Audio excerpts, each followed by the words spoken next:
you must choose between these two choices. First option is the earth is full of beautiful plants, flowers, animals, fresh air, and happiness. And the second choice is there is no trees or flowers and very few types of animals, and especially no polar bears, and in condition that human cannot survive anymore. Which one would you like to choose? For me, I would choose the first choice. Yes, we do love our earth, and we don't want to destroy it.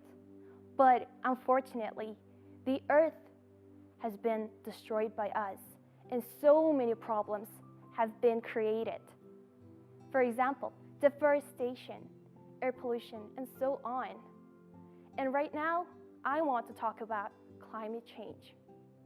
According to the IPCC, which stands for Intergovernmental Panel on Climate Change, there is more than 95% of probability that human activities have warmed our Earth.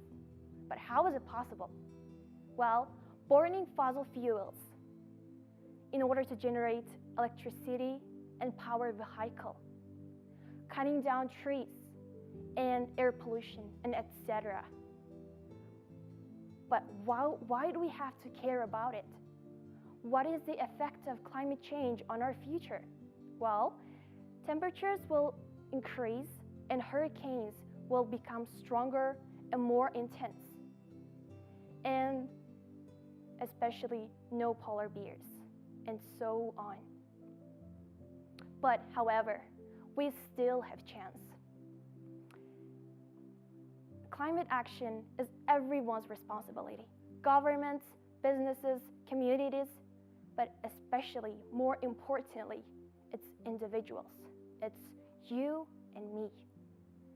Let me explain super simple ways that every single of us can do in our daily life in order to protect the earth and reduce the global warming. First, use energy wisely and save money. Unplug computers, TVs, and other electronics when it's in not use. Second, reduce food waste and eat more organically grown products.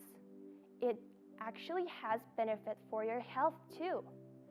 And lastly, and I would like to say it's the simplest way, is that educate and inspire people who do not know how to save the earth and reduce the global warming.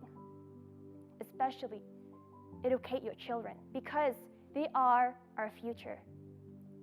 And I'd like to honorably mention someone here who's only 16 years old, but she has been doing her best to protect the earth and put an end to a climate change. She comes from Sweden, Greta Thunberg. And what impressed me more about her story is that she started school strike last year, and she started everything by herself, even if she was alone and young. But now, luckily, it involves more than 15,000 students. And she wrote recently, "We are in the middle of the biggest crisis in human history." And what we're seeing now is the beginning of the biggest change. And that's very hopeful. And all in all, and to think that individual cannot affect on climate change is just a myth. In a world of more than 7 billion people, every single of us is just like a little drop in a bucket. But with enough drops, we can fill any bucket. When you do something that comes from your heart for the first time, second time, and maybe then the third time, it actually will become your daily habit without even realizing it.